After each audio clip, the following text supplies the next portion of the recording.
পুরোদমে Israel Hamas Iran যুদ্ধ চলছে, আর এই যুদ্ধের সর্বশেষ আন্তর্জাতিক গুরুত্বপূর্ণ আপডেট সংবাদ জানিয়ে দিব। শুরুতেই থাকবে রাইসির মৃত্যু, খামেনির ইমামতিতে তেহরানে জানাজায় জনসমুদ্র, আজ হবে তার দাফন। এরপর জানিয়ে দিব ফিলিস্তিনকে 3 দেশের স্বীকৃতি ইসরায়েলের জন্য ধাক্কা। আরও থাকবে নেতানিয়াহুর বিরুদ্ধে গ্রেফতারি পরোয়ানা এলে কি ঘটবে, থাকবে প্রতিবেদনে। আরও জানিয়ে দিব যুক্তরাজ্যে সংসদ ভেঙে দিয়ে আগাম নির্বাচনের ঘোষণা। এদিকে সেনা অভিযানে 30 আফগান সন্ত্রাসী নিহত, দাবি পাকিস্তানের। এবং সর্বশেষ জানিয়ে দিব ভুলে যাওয়া যুদ্ধের গতিপথ পরিবর্তন করে দিচ্ছে মিয়ানমারের তরুণ বিদ্রোহীদের দল। এতক্ষণ শুনছিলেন গুরুত্বপূর্ণ সংবাদ শিরোনাম, এখন জানিয়ে দিব বিস্তারিত।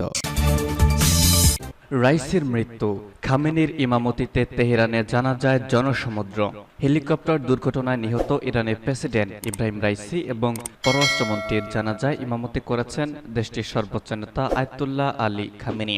গতকাল তেহরান বিশ্ববিদ্যালয়ে অনুষ্ঠিত এই নামাজে শোকার্ত জনতার ঢল নামে। সেখানে মৃতদের বহনকারী কফিনগুলো ইরানের পতাকায় মোড়ানো ছিল।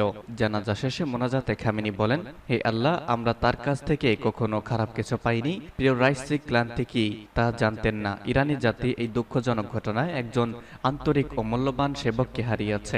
এই সময় ইরানের অন্তর্বর্তী প্রেসিডেন্ট মোহাম্মদ মোকবার পাশে দাঁড়িয়ে কান্নায় ভেঙে পড়েছেন।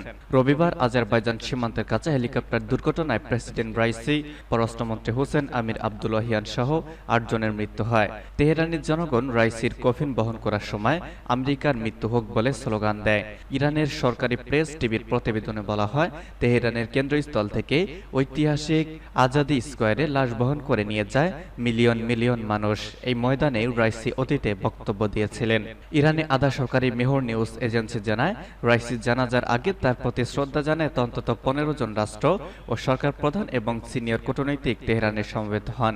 তাদের মধ্যে ছিলেন কাতারের আমির, তিউনিসিয়া ও তাজিকিস্তানের প্রেসিডেন্ট, ইরাক, পাকিস্তান, আর্মেনিয়া ও আজারবাইজানের প্রধানমন্ত্রী, তুর্কমেনিস্তানের নেতা, Iraq, Russia, Algeria, Uzbekistan, Kazakhstan এবং লেবাননের সংসদের স্পিকার, তুরস্কের পররাষ্ট্রমন্ত্রী এফ.এম. হাকান ফিদান এবং মিশরের পররাষ্ট্রমন্ত্রী সামে শকরিও অংশ নেন এই আয়োজনে। হামাস, হিজবুল্লাহ ও তালিবানের প্রতিনিধিরাও তেহরানে গেছেন। হামাসের প্রভাবশালী নেতা ইসমাইল হানিয়া শ্রদ্ধা নিবেদন করে বলেন, আমি ফিলিস্তিনি জনগণের পক্ষ থেকে, গাজার প্রতিরোধ গোষ্ঠীর পক্ষ থেকে সমবেদনা জানাতে এসেছি। ফিলিস্তিনকে 3 দেশের স্বীকৃতি ইসরায়েলের জন্য ধাক্কা। ফিলিস্তিনকে স্বাধীন দেশের স্বীকৃতি দেওয়ার ঘোষণা দিয়েছে ইউরোপের 3 দেশ স্পেন, নরওয়ে ও আয়ারল্যান্ড। আগামী 28 মে তাদের এই সিদ্ধান্ত কার্যকর হবে। নরওয়ের প্রধানমন্ত্রী জোনাস গার, স্পেনের প্রধানমন্ত্রী পেদ্রো সান্তেজ এবং আয়ারল্যান্ডের প্রধানমন্ত্রী সিমন হ্যারিস ফিলিস্তিনকে স্বাধীন দেশের স্বীকৃতি দেওয়ার ঘোষণা দেন। এই বিষয়টিকে ইসরায়েলের জন্য ধাক্কা হিসেবে দেখা হচ্ছে। এ নিয়ে তীব্র প্রতিক্রিয়া দেখিয়েছে দখলদার ইসরায়েল। তারা এই 3 দেশের রাষ্ট্রদূতদের তাৎক্ষণিকভাবে তলব করেছে। সংবাদ সম্মেলনে নরওয়ের প্রধানমন্ত্রী ইয়োনাস গার স্তর বলেছেন, যুদ্ধে হাজার হাজার মানুষ যখন হতাহত হচ্ছে, তখন আমাদের অবশ্যই এমন একটি বিষয়টিকে টিকিয়ে রাখতে হবে যা ইসরায়েলি ও ফিলিস্তিনিদের জন্য নিরাপদ ভূমি নিশ্চিত করতে পারবে। তা হলো 2 রাষ্ট্র প্রতিষ্ঠা, যেন তারা একে অপরের সঙ্গে শান্তিতে থাকতে পারে। নরওয়ে যুক্তরাষ্ট্রের ঘনিষ্ঠ মিত্র দেশ। সাম্প্রতিক দশকগুলোতে বিভিন্ন সময় নর্ডিক দেশ থেকে ইসরায়েল ও ফিলিস্তিনের মধ্যে শান্তি প্রতিষ্ঠায় মধ্যস্থতার প্রস্তাব দেখা দিতে গেছে। এই ঘোষণার আগে জাতিসংঘের 193 সদস্য দেশের মধ্যে 143 দেশের মতো দেশ ফিলিস্তিনিকে স্বীকৃতি দিয়েছে। অন্যদিকে এক সংবাদ সম্মেলনে আয়ারল্যান্ডের প্রধানমন্ত্রী সাইমন হ্যারিস বলেছেন, আজ আয়ারল্যান্ড, নরওয়ে, স্পেন ঘোষণা করবে যে আমরা ফিলিস্তিনি রাষ্ট্রকে স্বীকৃতি দিয়েছি। আজকের ঘোষণার আগ পর্যন্ত আমি অন্য বেশ কয়েকজন নেতা ও প্রধানমন্ত্রীর সঙ্গে কথা বলেছি। আগামী কয়েক সপ্তাহের মধ্যে এই গুরুত্বপূর্ণ পদক্ষেপ নিয়ে আরো কয়েকটি দেশ আমাদের সঙ্গে যোগ দেবে বলে বিশ্বাস আমার। ইসরায়েল, ফিলিস্তিন ও তাদের জনগণের শান্তি ও নিরাপত্তার জন্য দ্বিরাষ্ট্রিক সমাধানই একমাত্র বিশ্বাসযোগ্য পথ বলেছেন তিনি। ইসরায়েলের পূর্ণ স্বীকৃতি এবং এর প্রতিবেশীদের সঙ্গে নিরাপদ ও শান্তিতে থাকার অধিকার নিয়ে আয়ারল্যান্ড দ্ব্যর্থহীন। ফিলিস্তিনকে আয়ারল্যান্ডের স্বীকৃতি 28 মে থেকে আনুষ্ঠানিকভাবে কার্যকর হবে বলে দেশটির পররাষ্ট্রমন্ত্রী মাইকেল মার্টিন জানিয়েছেন। নেতানিয়াহুর বিরুদ্ধে গ্রেফতারি পরোয়ানা এলে কি ঘটবে? গাজায় গণহত্যা এবং আন্তর্জাতিক আইন লঙ্ঘনের অভিযোগে ইসরায়েলের প্রধানমন্ত্রী বেনিয়ামিন নেতানিয়াহু এবং বেশ কয়েকজন ইসরায়েলি রাজনৈতিক ও সামরিক নেতার বিরুদ্ধে গ্রেপ্তারি পরোয়ানা জারির পথে রয়েছে জাতিসংঘের আন্তর্জাতিক অপরাধ আদালত আইসিসি। ইতিমধ্যে নেতানিয়াহুর বিরুদ্ধে গ্রেপ্তারি পরোয়ানা জারির আবেদনও করেছেন আইসিসির প্রধান কৌশলী করিম খান। গেল সোমবার আন্তর্জাতিক অপরাধ আদালতে আবেদন করা হয়। আইসিসির ওয়েবসাইটেও প্রকাশ করা হয়েছে আবেদনের ঘোষণাপত্র। তালিকায় রয়েছেন ইসরায়েলের প্রধানমন্ত্রী বেনিয়ামিন নেতানিয়াহু ও প্রতিরক্ষামন্ত্রী ইয়োব গ্যালান্ট। এছাড়া রয়েছেন হামাসের কয়েকজন নেতাও। নিজেদের বিরুদ্ধে এই পরোয়ানা ঠেকাতে জরুরি বৈঠক করেছেন নেতানিয়াহু। কিভাবে এই গ্রেপ্তারি পরোয়ানা এড়ানো যায় তা খুঁজে বের করতে গেলে মঙ্গলবার ইসরায়েলি প্রধানমন্ত্রীর কার্যালয়ে দেশটির ৩ জন মন্ত্রী ও বেশ কয়েকজন সরকারি আইনজীবী একটি জরুরি বৈঠক করেছেন। জেরুজালেম ভিত্তিক প্রভাবশালী মানবাধিকার সংগঠন বেত সেলেম বলেছে, এই পরোয়ানা ইসরায়েলের দ্রুত নৈতিক অবক্ষয়ের প্রতিফলন। আন্তর্জাতিক সম্প্রদায় ইসরায়েলকে এই ইঙ্গিত দিচ্ছে দেশটি আর তার সহিংসতা, হত্যা ও ধ্বংসযজ্ঞ জবাবদিহি ছাড়া চালিয়ে যেতে পারবে না। নেতানিয়াহুর বিরুদ্ধে গ্রেপ্তারি পরোয়ানা জারির আবেদনের তীব্র নিন্দা জানিয়েছে ইসরায়েল। বলছে এটি নজিরবিহীন অপমান। একই সুরে কথা বলছেন মার্কিন প্রেসিডেন্ট জো বাইডেনও। ইনিয়ে বিনিয়ে মূলত তেল আবিবকে রক্ষা করতে চেয়েছেন তিনি।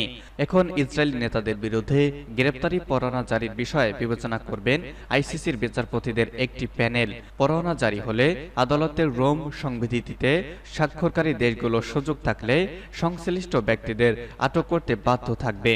রোম সংবিধিতে স্বাক্ষরকারী ১২৪টি দেশের মধ্যে নেই রাশিয়া, চীন ও যুক্তরাষ্ট্র। এতে সই করেনি ইসরায়েলও। অবশ্য আইসিসি বলেছে, ফিলিস্তিন এই সংবিধিকে স্বাক্ষর করায় গাজা যুদ্ধে সংগঠিত ফৌজদারি অপরাধের বিচার করার এখতিয়ার তার রয়েছে। যুক্তরাজ্যের সংসদ ভেঙে দিয়ে আগাম নির্বাচনের ঘোষণা। সংসদ ভেঙে দিয়ে যুক্তরাজ্যে আগাম নির্বাচনের ঘোষণা দিয়েছেন দেশটির ব্রিটিশ প্রধানমন্ত্রী ঋষি সুনাক। দেশটিতে ২০২৫ সালের জানুয়ারিতে সাধারণ নির্বাচন হওয়ার কথা থাকলেও সুনাক এই বছরের ৪ জুলাই নির্বাচনের তারিখ ঘোষণা করেছেন। স্থানীয় সময় বিকালে প্রধানমন্ত্রীর সরকারি বাসভবন ১০ নং ডাউনিং স্ট্রিট থেকে গতকাল এই ঘোষণা আসে। সংবাদ মাধ্যম বিবিসি জানিয়েছে, নির্বাচন তারিখ ঘোষণার আগে মন্ত্রীদের এ ব্যাপারে অবহিত করেন প্রধানমন্ত্রী ঋষি সুনাক। এরপর তাদের সঙ্গে আলোচনা করে আগামী সপ্তাহে সংসদ ভেঙে দেওয়ার সিদ্ধান্ত নেন তিনি।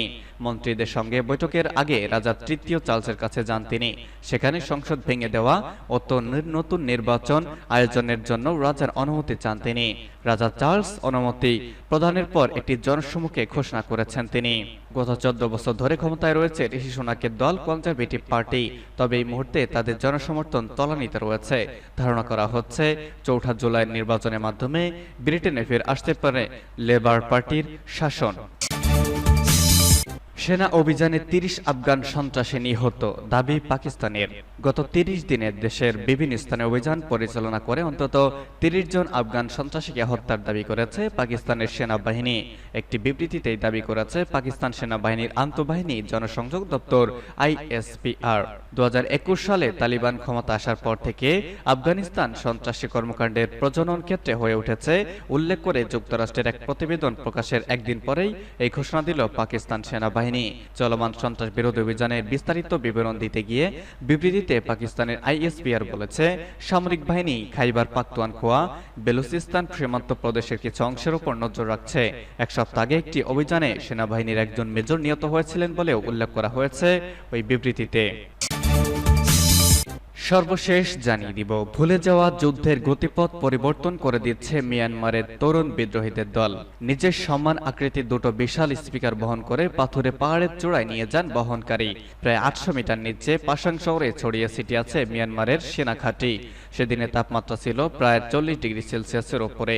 কিন্তু সেই তীব্র গরমকে উপেক্ষা করে আরও কিছু তরুণ যোদ্ধারা বাঁশের খুঁটিতে করে বড় ও ভারী ব্যাটারি প্যাক ও অ্যাম্পলিফায়ার পরিবহন করেছিলেন। সেই দলের নেতৃত্বে ছিলেন প্রাক্তন সেনা ক্যাপ্টেন নেইমাও জেন। তিনি ১২ বছর সেনাবাহিনীতে ছিলেন। গাঢ় সবুজ রঙের ক্যামোফ্লেজ ট্যাকটিকটি একটি কাঁধে জড়িয়ে মঞ্চে উঠেছেন তিনি। নিচের ঘাঁটিতে থাকা ক্ষমতাসীন সামরিক বাহিনীর প্রতি অনুগত সৈন্যদেরকে পক্ষ পরিবর্তনে অনুরোধ করা তার মূল লক্ষ্য।